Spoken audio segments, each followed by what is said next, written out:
आपका संपूर्ण जीवन या यूँ कहें कि आपका जो भौतिक शरीर है वह संपूर्ण रूप से मात्र प्रकृति पर ही निर्भर है। और जिस प्रकृति के आदेशों के नियमों का पालन करते हुए हमारे शरीर को चलना है, उसकी सत्वता को बनाए रखना है, अगर हम उस प्रकृति के आदेशों को अथवा प्रकृति के अनुकूल कार्यों को ही ना करें तो फिर बड़ी पीड़ा उत्पन्न होती है और वह बड़ी दुविधा का कार्य है और उसी कारण से हमें मानसिक तनाव भी होते हैं। प्राकृतिक जितनी भी वस्तुएं हैं वे आपके जीवन को चलाने के लिए पर्याप्त हैं, लेकिन जब हम प्रकृति से ऊपर उठ के जब किसी अप्राकृतिक वस्तुओं का निर्माण करते हैं तो ठीक है, वर्तमान समय में और देशों को अथवा किसी भी प्रकार की व्यवस्थाओं को जब हम देखते हैं कि वह इस प्रकार का निर्माण कर रहे हैं तो ठीक है, वह निर्माण होना चाहिए, नहीं तो देश की प्रगति संभव नहीं है। परंतु हम अगर एक पक्ष को अभी रखकर कि हाँ, हमें इससे किसी प्रकार का अभिप्राय नहीं है कि देश विकास करे, अगर हम थोड़ी देर के लिए इसे एक तरफ रख दें और हम केवल प्राकृतिक वस्तुओं के ऊपर निर्भर रहकर ही थोड़ा विचार करें, क्योंकि मैं उस जो देश जिस भी प्रकार से विकसित हो रहा है और जिस भी प्रकार से नई नई चीज़ों को उत्पन्न कर रहा है, अगर वो नहीं करेगा तो हमारा देश पीछे रह जाएगा और सभी देश तो कर ही रहे हैं। तो ठीक है, इसमें किसी भी प्रकार की कोई समस्या नहीं है,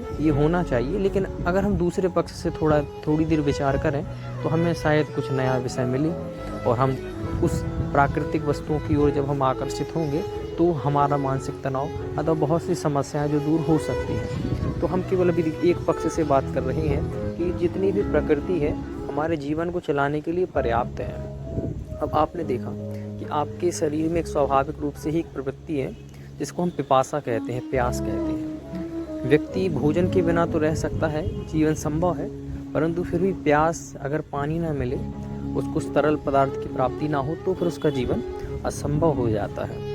तो आप थोड़ा विचार करें कि अब वो पानी आपको किसी अप्राकृतिक वस्तुओं से नहीं मिल रहा, नहीं, अगर आपको पानी पीना है तो ये प्रकृति स्वयं ही अपने समय पे, अब जिसे हम हम इसको अगर हिंदी भाषा में बोलें तो आषाढ़ का जो माह होता है तो उस समय वैसे पानी की वर्षा तो और भी समय हो सकती है, परंतु जो प्राकृतिक रूप में देखा जाए तो पानी की वर्षा अथवा जो वर्षा होती है वह हमारी प्यास को बुझाने के लिए होती है और वो आपको वर्ष भर के लिए आपको जल की मात्रा उपलब्ध करा देती है। तो आप केवल ये देखें कि हम किसी अप्राकृतिक कार्य को नहीं किया, हमने किसी रोबोट को नहीं बनाया, हमने किसी प्रकार की कार का निर्माण नहीं किया, हम किसी भी प्रकार की कोई अन्य वस्तु को नहीं बना रहे कि हमें पानी मिल जाए, परंतु प्रकृति आपको स्वयं ही जल प्रदान कर रही है, तो उसने स्वयं वर्षा की और आपको जल मिल गया। अब आप सोचिए, हमें क्या कुछ अप्राकृतिक होना पड़ा? तो जब तक आप प्रकृति पर निर्भर रहोगे, अब आप ये सोचिए कि पहले की, अब मान लीजिए कि सूर्य का उदय हुआ, अब सूर्य का उदय इसलिए हुआ कि आप उठें, अथवा चलिए इससे पहले एक और विचार करते हैं। मान लीजिए कि आप पूरे दिन से काम कर रहे हैं, थके हुए हैं, अब जैसे ही रात्रि का समय हुआ, अब रात्रि का समय जैसे ही हुआ तो सूर्य चला गया। अब सूर्य का जाना भी एक प्राकृतिक व्यवस्था है। अब सूर्य का जाना हमें कुछ बताना चाहता था, वो कुछ कहना चाहता था कि भाई मैं पूरे दिन तो रहा, जितने भी समय में रहा, 8 घंटे, 10 घंटे, 12 घंटे, मैं जितने भी समय रहा, अब अपने अपने जो भी देश के अनुसार लगाएं, तो हम जितने समय रहे तो हमारा जो ये कार्य था अब वो पूर्ण हुआ, मैं जा रहा हूँ। ये जागने का समय था, आप लोगों को जगाने के लिए आया था, उस समय पूरा हो गया है और तुम भी बहुत थक चुके हो। तो सूर्य ने क्या किया? उसने गमन किया। अब सूर्य जैसे ही गमन किया और वैसे ही रात्रि हुई, तो अब वो इसलिए गया था कि आपने पूरे 12 घंटे काम किया है, 10 घंटे काम किया, अब एक काम करो, अब आप सो जाओ, बहुत थक चुके हो। अब हम क्या करेंगे? उस प्राकृतिक नियम को ना मान करके उस प्राकृतिक नियम का उल्लंघन करेंगे। तो पहले ये लाइट नहीं थी, पहले ये लाइट की व्यवस्था नहीं थी पहले के समय में, तो जैसे ही सूर्य जाता था तो स्वाभाविक रूप से अंधेरा ही होता था, तो कोई काम करना भी चाहे तो वो नहीं कर सकता था। तो जैसे ही प्राकृतिक रूप से वो सूर्य गया, अब हमें सोना चाहिए, लेकिन अब हमने क्या किया? उस प्राकृतिक नियम का उल्लंघन करके, यानी हमें सोना है वो ना करके हमने क्या किया? अपने घर की लाइट जला ली। तो अब जब आपने अपने घर में आपने एक कमरे के अंदर ही सूर्य उत्पन्न कर लिया है, तो अब वो जो सूर्य गया था वो आपको सोने के लिए कह के गया था, लेकिन आपके पास तो अभी भी सूर्य है, अभी भी प्रकाश है, तो आप कैसे सोएंगे? तो आप सोते सोते 12 भी बजा लेते हो, 10 हो जाते हैं, 12 हो जाते हैं, 2 भी बज जाते हैं, किसी के 4 भी बज जाते हैं सुबह के, और फिर वो सोता है, फिर वो उठता है 12 बजे। तो आप सोचिए, आपने उस प्राकृतिक नियम का उल्लंघन कर दिया। यानी सूर्य ने जो आपको आदेश दिया था कि आप पूरे दिन थक चुके हो, तो पहले जब लाइट नहीं थी तो इसीलिए मानसिक तनाव और लोगों का जो जीवन था बड़ा स्वस्थ था, क्योंकि सूर्य गया, अब आपको सोने का आदेश मिला, आप सो गए, बस आप स्वस्थ हो।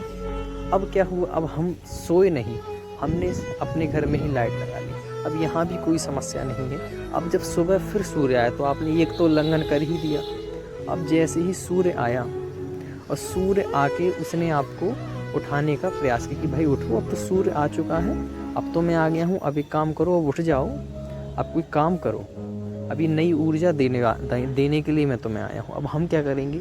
अब सूर्य ऊर्जा देने के लिए आया, लेकिन हमने तो अपने कमरे को चारों तरफ से बंद कर रखा है। और आजकल तो जो कमरे भी बन रहे हैं तो वो ऐसे कमरे बन रहे हैं कि आपको वहाँ पे किसी प्रकार के प्रकाश की प्राप्ति नहीं होगी। उसको क्या कहते हैं, बेडरूम, तो इस प्रकार से पूरा ही अंधेरे से बंद है। अब सूर्य बाहर आ चुका है, लेकिन आप ऐसे प्रतिबंधता में हो, आपने अब उस सूर्य का भी आपको आभास नहीं हो पाया, तो आपने फिर प्राकृतिक नियमों का उल्लंघन कर दिया। अब वो उठाने के लिए आपको आया था तो आप नहीं उठे। तो अब देखिए, आप ये नहीं कहिए कि हमारी अस्वस्थता हो रही है, उसके पीछे क्या कारण है, उसके पीछे आप स्वयं कारण है, क्योंकि आप प्रकृति आपको सब कुछ दे रही है। आपको प्यास लगी तो आपको पानी भी दिया, आपको जब भूख लगी तो उसने फल भी दिए। अब आपने उसका उल्लंघन किया तो अब उसका परिणाम तो हमें दुष्परिणाम तो देखने को मिलेगा। ठीक है, अब आपने सूर्य की भी बात को नहीं माना, आप सोते रहे, फिर आप उठे 10 बजे 12 बजे उठे, तो ये भी एक उल्लंघन हो गया। अब आप सोचिए, अगर वो प्राकृतिक व्यवस्था बनी रहती तो कितना लाभ होता। अब जब आपने उस प्रकार की लाइट जला ली, आप अपने रूम में हैं, आप किसी भी काम को कर रहे हैं, आप सो नहीं रहे हैं। और पहले सोचिए कि पहले के समय में क्या होता था, जब लाइट नहीं होती थी तो पहली बात तो व्यक्ति रात्रि में भोजन भी नहीं करते थे। जो महावीर का संदेश है कि रात्रि में भोजन नहीं करना चाहिए, तो यहाँ हम इसको किसी धर्म से ना बांधें कि ये धार्मिक नियम है। हम इसको अगर वैज्ञानिक रूप में भी देखें कि भाई जब उस प्रकार से सूर्य के जाने के बाद में भोजन की जो पाचन क्रिया है वो उस प्रकार से स्वस्थ नहीं हो सकती, तो अब लोगों को, अब जो सूर्य गया है तो अब तो भोजन भी नहीं कर सकते। तो आपको प्रकाश ही नहीं मिल रहा तो लोग भोजन भी नहीं करते थे। 5 बजे के 6 बजे के बाद तो लोग भोजन भी नहीं करते थे। तो अब तो अंधेरा ही हो गया, वो तो प्राकृतिक रूप से ही भोजन बंद हो गया। यानी यहाँ कोई धर्म की मान्यता नहीं है, महावीर का ये जो संदेश है वो स्वाभाविक और प्राकृतिक ही है। लेकिन अब हमने क्या किया, अब वो भोजन हमने अब उस समय तो नहीं किया। अब देखिए, अब जब 6 बजे व्यक्ति भोजन नहीं कर रहा है, अब 6 बजे के बाद वो भोजन नहीं कर रहा, अब वो क्या करेगा? अभी इतनी जल्दी तो सो नहीं जाएगा। तो व्यक्ति क्या करता था, सब व्यक्तियों के घर में, गांव में अगर आप अभी भी देखेंगे तो घर के बाहर एक चबूतरा बना रहता है, तो 4 लोग वहाँ पे आके बैठ जाते हैं, 4 लोग बातें करते हैं, क्योंकि अब उनके पास में फ़ोन तो है नहीं। अब देखिए, अब जब वो प्राकृतिक रूप में, जब सब कुछ प्राकृतिक रूप में चल रहा है, सूर्य नहीं है और चंद्रमा आ चुका है, तो वो चंद्रमा आपको एक प्रकार से आराम के लिए, आपको शांति प्रदान करने के लिए, आपके रेस्ट के लिए आया है। अब क्या हुआ, अब हम 4 लोग बाहर बैठ गए। अगर अभी भी आप देखेंगे तो अभी भी आपको गांव में यही व्यवस्था मिलेगी, और अगर लाइट अभी उस गांव तक ना पहुंची हो तो और अच्छी बात है, तो ज़रूर आपको देखने को मिलेगी। अब 4 लोग बाहर बैठ गए, वो अपने पूरे दिन की बात कर रहे हैं, कोई व्यापार की बात कर रहा है, कोई किसी प्रकार की बातें कर रहा है। अगर सोचिए, अगर उनके पास भी वो लाइट हो, उनके पास भी संपूर्ण व्यवस्थाएं हों, तो क्या करेंगे वो? अब वो जाएंगे अपने कमरे में बैठेंगे और मोबाइल को चार्ज पर लगाएंगे और मोबाइल को चलाएंगे, वाईफाई चालू करेंगे। तो अब आप ये सोचिए कि ये प्राकृतिक नियमों का उल्लंघन करके जो चंद्रमा आपको आया था, अगर ये मेरी कोई इसमें बात नहीं कि चंद्रमा क्या करता है, आप अगर स्वयं ही इसका अनुभव करें, आप कभी पूर्णिमा के दिन अथवा और भी किसी दिनों में, क्योंकि रात्रि का समय तो पूर्ण चंद्रमा के ही अधीन है।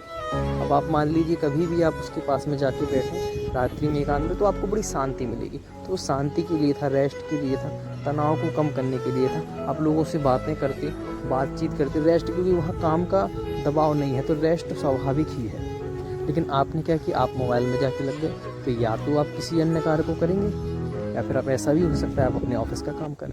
तो ये भी प्राकृतिक नियमों का आपने वहाँ पे क्या कर दिया, उल्लंघन कर दिया। अब ये अगर फ़ोन ना होता तो कम से कम उतने समय आप आराम से तो बैठे होते, आप किसी परिवार के सदस्य के साथ बैठ के आप अच्छी बातें कर रहे होते, तनाव से रहित होते। लेकिन नहीं, अब आपने तो लाइट भी जला ली है, आप मोबाइल भी चला रहे हैं। अब जो खाना आपको 6 बजे तक खाना था, अब वो खाना भी आप रात के 10 और 12 बजे आप तो कितने बजे भी खा सकते हो, अब तो आपके पास में स्वयं ही एक सूर्य है, कभी भी बटन दबाओ और सूर्य उपस्थित है। ये प्राकृतिक नियमों का जो ये हम उल्लंघन कर रहे हैं वही हमारे लिए सबसे बड़ी बात है। अब सोचिए पहले के, अब देखिए अभी मैंने आपको कहा कि मान लीजिए कि आप 4 कमरे, आप 4 दीवारों के बीच में चले गए, सूर्य के प्रकाश से आपको कोई मतलब नहीं है, ना आपको रात्रि से कोई मतलब है। पहले क्या होता था, अगर कोई व्यक्ति सो रहा है, अब सो रहा है तो अब वो ये भी आप देख सकते हैं कि पहले के लोगों के जो घर भी हुआ करते थे वो इतने बंद नहीं होते थे। अगर आप ऊपर छप्पर भी आप लगा रखे हो तो जब सूर्य की रोशनी आएगी तो किसी छोटे छोटे स्थान से भी आप तक पहुंच ही जाएगी। लेकिन नहीं, अब आपने घर ही इतना बंद कर रखा है कि आपको सूर्य से कोई मतलब ही नहीं है। तो पहले के लोग सोते भी बाहर थे, और जब ये छत बन गए थे तो लोग छत पे भी सोते थे। अंदर सोने का तो कोई सवाल ही नहीं, क्योंकि लोगों के पास एसी नहीं हुआ करता था, लोगों के पास पंखे की व्यवस्था नहीं हुआ करती थी। अब देखिए आपकी ही प्राकृतिक व्यवस्थाओं को लेते हुए आपके जीवन को चलाने के लिए वायु भी बड़ी आवश्यक है। अब आप तो 4 कमरे में गए और आपने अपनी वायु तो उस रूप में माने कि आपको हवा के रूप में, क्योंकि ऑक्सीजन तो आपको कमरे में भी मिलेगा, लेकिन वायु को अगर हम हवा के रूप में देखें तो अब ये प्राकृतिक रूप से आपको प्यास लगी तो पानी भी बरसा। अब जब आपको हवा चाहिए शरीर के लिए, तो जब हवा भी चल रही है, बाहर निकलोगे तो हवा भी मिलेगी। लेकिन नहीं, अब जब आप अपने कमरे में चले गए हो तो अब आपको जो हवा चाहिए आप क्या करेंगे, एसी चालू करेंगे। अगर एसी नहीं है तो आप कूलर चालू करेंगे, और कूलर भी नहीं है तो आप पंखा चालू करेंगे। तो अब ये प्राकृतिक हवा नहीं है, आप ही जो एसी चला रहे हैं, आप जो कूलर चला रहे हैं, क्योंकि ये अप्राकृतिक है, ये डायरेक्ट नहीं है। प्रकृति ने आपको डायरेक्ट जो हवा दी है आप उसका अनुभव करेंगे, उसको भोगेंगे, तो शायद है कि आपकी बीमारियां कम हो, आपका जो मानसिक तनाव कम, क्योंकि अभी आप प्रकृति से जुड़े हुए हैं। जितने आप अप्राकृतिक होते जाएंगे, जितना प्रकृति से दूर जाएंगे, उतना, इसका मतलब ये नहीं कि पहले के लोगों को कोई तनाव नहीं होता था, ये प्राकृतिक थे, नहीं, तनाव होगा, लेकिन जो मात्रा आज के समय में है, जो जिस प्रकार की पीड़ा आज के समय में है, जितना तनाव आज के समय में, वो उस अपेक्षा से तो आपको नहीं दिखेगा। अब आप चले गए कमरे में, आपने एसी चालू कर दिया तो अब प्राकृतिक हवा से भी दूर, जल से तो दूर हुए ही, और जल से तो दूर होना ये भी देखिए अब आज के समय में आरओ लग गया है। तब किसी को पानी भी पीना है तो आरओ का पानी पिएगा। पहले नदियों का पानी पीते थे लोग, कुएं का पानी पीते थे लोग, जो बरसात से डायरेक्ट मिला है। अब वो ऐसा नहीं कि जो पानी है बरसात का नहीं है, परंतु वो इतना फिल्टर हो के आपके पास तक आया है कि अब वो प्राकृतिक रूप से रह ही नहीं गया, उसके कितने ही तत्व बाहर रह गए हैं। परंतु अब डायरेक्ट कुएं का पानी पिए, नदियों का पानी पिए, उसका अलग ही लाभ है। अब आपने प्राकृतिक हवा से भी आप क्या हो गए हैं, दूर हो चुके हैं। अब आज के समय जो हमारा भोजन है, जो हम भोजन कर रहे हैं, अब वो भी पहले किसी भी पेड़ पर बर्गर नहीं होते थे, पहले किसी भी पेड़ पे ये मोमो चाउमीन नहीं हुआ करते थे। तो इसका मतलब ये नहीं कि पहले के लोग कुछ स्वादिष्ट नहीं खाते थे। अब किसी को कुछ चाहिए तो वो भी प्रकृति उनको प्रदान करती है। मान लीजिए आपको भूख लग रही है तो आपको प्राकृतिक रूप से पेड़ स्वयं ही आपको फल देंगे। अगर आपको कोई स्वादिष्ट चीज़ पीने का मन है तो गाय तो उस समय भी हुआ करती थी, तो आपको दूध की भी प्राप्ति होगी। मतलब आपको सब चीज़ें प्राकृतिक रूप से मिल ही जाएंगी। लेकिन हमने क्या किया, हमने ऐसी ऐसी चीज़ों का निर्माण कर लिया कि जो चीज़ें हमारे शरीर के लिए नुकसानदायक हो रही हैं। तो ये सब क्यों है, ये सब के पीछे का कारण केवल एक ही है कि हम जितने आप प्राकृतिक होते जाएंगे उतनी हमें बाधा उत्पन्न होती जाएगी। अब आप सोचिए कि आपने जब पहले लोग छत पे जब सोते थे तो उनका जो आँख जिस भी प्रकार से अगर वो सो रहे हैं तो उनका जो मुख है ऊपर की ओर होगा। अब जब ऊपर की ओर होगा तो अगर मान लीजिए सुबह सूरज भी निकल रहा है अथवा रात्रि भी हो रही है, किसी भी प्रकार का है, तो उनको सब बातें स्वयं ही अपने आप ज्ञात हो। मान लीजिए सुबह के 5 बजे, अब आज तो कोई 12 बजे भी ना उठे, अब पहले जब 5:30 भी बजे 6 बजे तो सूर्य की रोशनी आने लगी। मान लीजिए वो 5:30 पे ना भी उठे तो 6 बजे उठेगा, 6 बजे ना उठे तो 6:30 बजे उठेगा। ये अनुभव आप स्वयं कर सकते हैं। और 6:30 ना उठे तो 7 तो उठेगा ही उठेगा। तो ये प्राकृतिक व्यवस्था है कि अब उठना है। लेकिन जब हम सोते रहेंगे तो हम प्राकृतिक नियमों का उल्लंघन करते जाएंगे। अगर लोगों को कुछ देखना है तो पहले के समय में अगर उसे कुछ देखना है तो या तो सूरज को देखेगा, या चांद को देखेगा, या नदी को देखेगा, या झरने को देखेगा, या पर्वत को देखेगा, या किसी व्यक्ति को देखेगा, या किसी पशु को देखेगा। लेकिन अब आज के समय क्या हो गया, अगर किसी को कुछ देखना है तो पर्वत तो नहीं देखेगा जो वास्तविक में पर्वत है, वो अपनी टीवी में अथवा किसी थिएटर में जाके उस पर्वत को देखेगा, जो चीज़ वास्तविक नहीं है। देखिए, जो वास्तविक पर्वत है, जो सत्य है, उसे तो तुम देख नहीं रहे हो, और जो अवास्तविक हो चुका है, जो एक मोबाइल में टीवी में कैद हो गया है, तुम उसको देख रहे हो। अब जब व्यक्ति उसको देखेगा तो उसकी आंखों पर भी प्रभाव पड़ेगा। जब प्राकृतिक रूप से व्यक्ति जी रहा था, अब प्राकृतिक नहीं हुआ था, तो उसको अगर कुछ देखना है तो वो जब भी देखेगा सामने की ओर, तो उसे केवल और केवल वही चीज़ें दिखेंगी जो प्राकृतिक है। या तो पेड़ों को देखेगा या वो पक्षियों को देखेगा। लेकिन अब ये हो गया है कि जब आप अपनी आंखें खोलोगे अथवा आप देखोगे, तो आप जब उस अप्राकृतिक चीज़ को देखोगे, उस टीवी को देखोगे, उसकी जो किसी भी प्रकार की रगड़ाएँ अथवा उसकी किसी प्रकार की जो रोशनी, वो आपकी आंखों को प्रभावित करेगी, और उसी के कारण हमें चश्मा भी लगेगा। तो ये इस पीड़ा के पीछे भी कारण केवल वही है कि हमारा जो जीवन है वो अप्राकृतिक हो चुका है। हम सत्य को नहीं देखना चाहते और हमें असत्य में ही ज़्यादा आनंद आता है। अगर आपको सत्य रूप में कोई पर्वत दिखाया जाए तो शायद है कि आप उसको अच्छा माने, अथवा आपको लगे कि अरे कौन जाए उतनी दूर, बड़ा कष्ट होगा उस वहाँ तक जाने में। लेकिन अगर आपके घर पे बैठे बैठे ही अगर आपको 10-12 फ़ोटो दिखा दी जाए तो आपको बड़ा ही मज़ा आएगा। तो ये जितनी भी क्रियाएँ हैं, जितनी भी आपको अप्राकृतिक बनाती हैं, वो प्रत्येक चीज़ें आपको उतनी ही दुविधा में डाल रही हैं। और आपको तब तक ये अनुभव नहीं होगा जब तक आप किसी भारी विपदा में नहीं पड़ेंगे, जब तक आपको बहुत भारी किसी प्रकार की एक प्रकार से विषाद की स्थिति उत्पन्न नहीं होगी, तब तक आपको उसका अनुभव होने से रहा। परंतु अगर आप आज के समय में भी अगर गाँव में चले जाएं और सही समय पे उठना, सही समय पे सोना, और भोजन भी जो आप कर रहे हैं वो आपका भोजन भी चूल्हे का है जो मिट्टी से बनाया जाता है, वो आपके गैस का नहीं है जो आपको नुकसान करने वाली है। आप जो पानी भी पी रहे हैं वो भी आपको कुएं का मिलेगा, वो आपको ये नहीं मिलेगा जो आप आज के समय टैंकों का पानी पी रहे हैं। पहले अगर आपको नहाना है तो नहाने के लिए आपको नदी का पानी मिलेगा, वो पानी नहीं मिलेगा जो आप कई वर्षों से एकत्रित कर रखे हैं। तो ये जितनी भी प्राकृतिक व्यवस्थाएं हैं वो सभी की सभी आपके लिए पर्याप्त है। मतलब ये नहीं, मैंने शुरू में भी ये कहा कि मैं ये जो वर्तमान में जिस प्रकार का भी आविष्कार हो रहा है मैं उसके विरोध में हूँ। लेकिन अगर हम दूसरे पक्ष से भी देखें तो वो कहीं ना कहीं उचित है। जितनी जितनी प्राकृतिक व्यवस्थाएं हैं उतनी हमारे लिए पर्याप्त हैं। अब जैसे कहा आपको रुकना है, आपको रहना है, तो आज के समय हम बड़े बड़े घर बनाने लगे। पहले के लोग मिट्टी से जुड़े रहते थे। अब आज का जैसे मान लीजिए आपका घर है, अब वो आपने सीमेंट से पूरा नीचे फर्श बना रखा है। तो आप साक्षात जो मिट्टी है, ऐसा नहीं कि मिट्टी जो सीमेंट है वो मिट्टी का रूप नहीं है, नहीं, वो सीमेंट भी मिट्टी का ही एक अन्य रूप है। लेकिन डायरेक्ट जो मिट्टी है उस मिट्टी को भी हम अप्राकृतिक बना के हमने सीमेंट बनाया, फिर हम उसका उपभोग कर रहे हैं।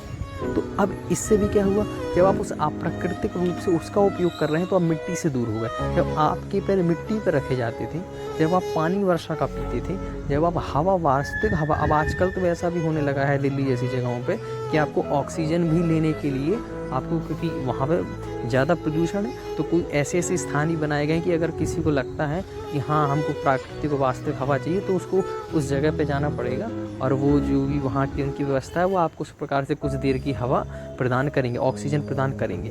तो अब ये ऑक्सीजन भी आपको अब मूल के रूप में मिलने लगी कि आप कुछ पैसे दो और आपको मिलेगी। तो ये क्या है, ये वही चीज़ है कि हमारा जीवन इतना अप्राकृतिक हो गया है कि हमें हवा लेने के लिए भी किसी स्थान विशेष पर जाना पड़ेगा। और जितना जितना हम इतना अप्राकृतिक होते जाएंगे उतनी उतनी हमें दुविधा उत्पन्न होगी। हाँ, हमारी बात चल रही थी कि हाँ सीमेंट पे, यानी जब आप अपने इस घर में बंद हो चुके हो तो आपका जो पैर है वो साक्षात मिट्टी को स्पर्श नहीं कर पा रहा, आपका जो पूरा संपूर्ण शरीर है वो जो वास्तविक जल है उसको आप प्राप्त नहीं कर पा रहे। अब जब पहले के समय में वर्षा होती थी तो वो इसलिए होती थी कि अब आप स्नान करो, अथवा जिसको नहीं भी करना है, ये नहीं कि आपको स्नान करना ही पड़ेगा, वो व्यक्ति छुप भी सकता है। ऐसा नहीं कि भाई वो किसी प्रकार से नहाए ही, लेकिन हाँ आप थोड़ा हम विचार करें तो वर्षा भी हो रही है तो वो आपके लिए हो रही है, अगर आप चाहें तो उसका उपभोग कर सकते हैं। लेकिन अब क्या हो गया, अब जब वर्षा होगी तब तो हम छाता लगा लेंगे।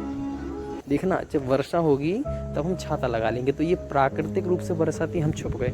और जब वर्षा नहीं हो रही तब हम पिचकारियों में पानी भर भर के एक दूसरे के ऊपर डालेंगे और हम कहेंगे कि आज तो होली है। तो ये क्या है, ये भी प्रकृति से दूर होना ही है कि जो अब जब जो सूरज निकला वो आपके प्रकाश के लिए निकला। अगर आप अपने को अपने कमरे में बंद कर लें तो ये आपके लिए घाटा है। अब जो चंद्रमा आया वो आपको सोने के लिए आया, आराम के लिए आया, लेकिन आप अपने कमरे में लाइट जला लें तो आपके लिए। अब जो वर्षा आई वो आपके उपभोग के लिए है, आप उसका उपभोग ना करके आप छाता लगा लें तो आपके भी छुपने के लिए ही। तो जितनी जितनी चीज़ों से हम अप्राकृतिक होते जाएंगे उतनी उतनी दुविधाएँ हमें उत्पन्न होती जाएंगी। पहले के समय में लोगों के पास फ़ोन नहीं हुआ करते थे, इसका भी बहुत बड़ा लाभ था।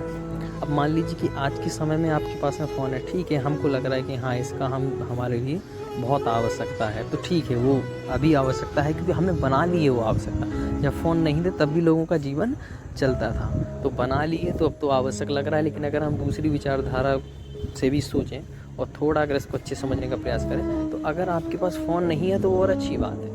उसके पीछे सबसे बड़ा कारण ये है क्योंकि मोबाइल में जो चीज़ चल रही है वो सत्य नहीं है। जैसे मैं हूँ, अब मैं आपके सामने आपसे नहीं बोल रहा हूँ, तो अब आप मुझे जो सुन रहे हैं वो अप्राकृतिक रूप से सुन रहे हैं। अगर आप मुझे साक्षात सुने, आप मेरी तरफ देखें, आप मुझे जानें, तो आपका सुनना प्राकृतिक होगा। लेकिन आप मुझे ना सुन करके आप एक रिकॉर्ड वाणी को सुन रहे हैं जो कभी भी आप सुन सकते हैं, तो ये चीज़ हो गई है वह प्राकृतिक नहीं है। तो अब जितनी भी चीज़ें अगर आप सोचिए, अगर आज के समय में अब आपको जो वीडियो दिखाई जा रही है वो वास्तविकता में तो है नहीं, कितनी चीज़ें तो आज के समय में क्रिएट की जा रही हैं जिसकी कोई सत्ता है ही नहीं है, लेकिन फिर भी उसको AI के द्वारा जैसे भी बना के और दिखाया जा रहा है। तो अगर आप सोचिए कि अगर आपके पास में फ़ोन है, तो मान लीजिए कि आपकी माता पिता कोई भी आपसे बहुत दूर है, मान लीजिए 100 किलोमीटर, 200 किलोमीटर, 1000 किलोमीटर दूर हैं, आप काम करने के लिए बाहर देश में गए हैं।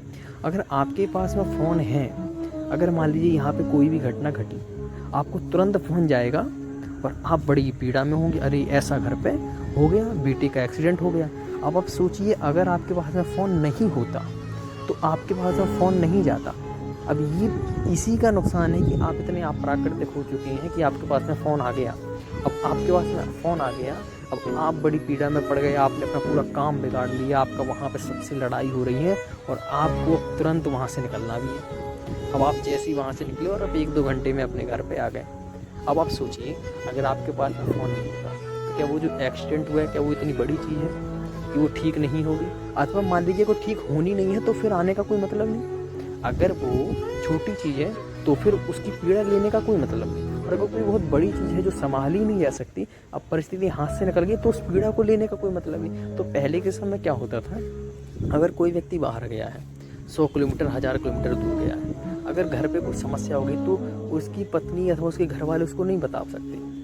अगर वो चीज़ हुई है तो वो 10 दिन में ठीक हो जाती है और फिर वो 2-3 महीने बाद वो जब घर आता है तो स्वस्थ देखता है, तो उसको फिर ऐसा बताया जाता है, देखो जब तुम नहीं थे तो ये काम हो गया था, तो वो फिर बड़ी टेंशन नहीं लेता। अगर उसके पास फ़ोन होता तो सोच के उस समय में वो व्यक्ति टेंशन ले लेता, ठीक है। और अगर मान लीजिए बहुत बड़ी समस्या है, अगर मान लीजिए बहुत बड़ी समस्या होगी, पैर ही टूट गया, पैर बचा ही नहीं, अगर ये व्यक्ति अगर तुरंत इसको पता लग जाता कि अब तो पैर कट गया, तो वो पीड़ा वहाँ से लेता, बहुत बड़ी समस्या हो जाती। अब वो आया, उसको पता लगा बेटी का पैर नहीं है, तो जो पीड़ा उसको 1 महीने पहले होती जब एक्सीडेंट हुआ था, तो उतनी पीड़ा आज के समय नहीं होगी।